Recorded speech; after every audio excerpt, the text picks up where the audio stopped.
Et pour résoudre les questions d'insécurité alimentaire en milieu rural, les sacs PIC seront d'un apport certain. C'est l'INERA qui les a conçus pour stocker les récoltes sans y ajouter des produits chimiques. Conviés à l'expérimentation de la qualité de ces sacs PIC, les producteurs ont pu se rendre compte de leur efficacité. Awa Ouedraogo. Ces sacs PIC contiennent des produits céréaliers. Ils sont mis en sac au mois de décembre et 5 mois après, l'on constate que les insectes n'ont pas envahi les céréales. Ainsi, les sacs PIC mis au point par l'INERA, l'Institut de l'environnement et de recherche agricole et ses partenaires viennent résoudre les problèmes de stockage des denrées après les récoltes. On mettait des produits et vraiment les produits là c'est vraiment dangereux avec notre vie. Donc à cause de ça que cette année on a essayé avec le sac PIC pour pouvoir voir si c'est efficace.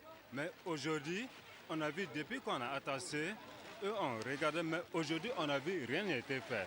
C'est comme dans le jour qu'on avait mis. Vraiment c'est bon. On peut leur demander de baisser le prix un peu pour que tous les producteurs n'ont pas pu avoir. Cette séance d'ouverture des sacs se veut un cadre d'échange et de sensibilisation pour convaincre le plus sceptique des producteurs de l'efficacité des sacs PIC. Nous avions montré l'efficacité des sacs pour le niébé.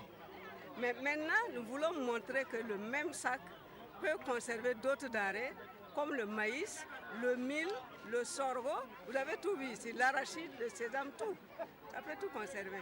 Il faut que le gouvernement nous aide et à faire d'abord, mettre ça comme des intrants et il subventionne. L'utilisation de cette technologie permet de conserver les produits pour une longue durée et de les mettre au portant. Elle contribue également à l'atteinte de la sécurité alimentaire.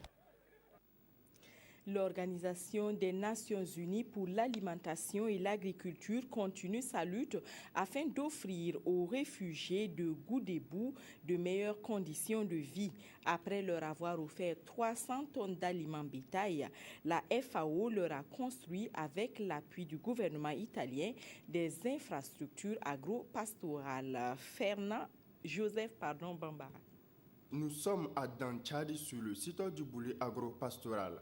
Ce site de 20 000 m3 aménagé par l'Organisation des Nations Unies pour l'alimentation et l'agriculture avec l'appui financier du gouvernement italien permet aux hommes d'abreuver leurs animaux et aux femmes de développer des activités économiques comme le maraîchage. Cette visite, à l'instar de celle de Toukabaye, de Maléré et de Dori, s'inscrit dans le cadre d'une visite de terrain initiée par leur FAO au thème du projet de développement des techniques de collecte d'eau de surface à petite échelle dans les zones arides et du projet de développement de la commune de Dori qui ont pris fin ce 31 mars.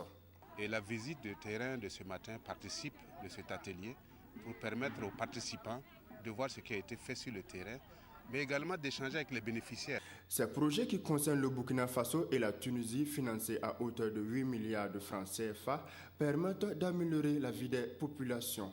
On est arrivé à subvenir à tous nos petits baisers. On n'attend pas de nos maris pour gagner des choses pour manger. Pour leur part, les autorités ont salué cette initiative. La FAO a en tout cas touché du doigt les réalités de nos villages en aidant ces populations à améliorer leurs conditions de vie. En ce qui concerne la pérennisation de ces infrastructures, les populations ont mis en place des comités de gestion chargés de recueillir les contributions financières de ceux qui les exploitent.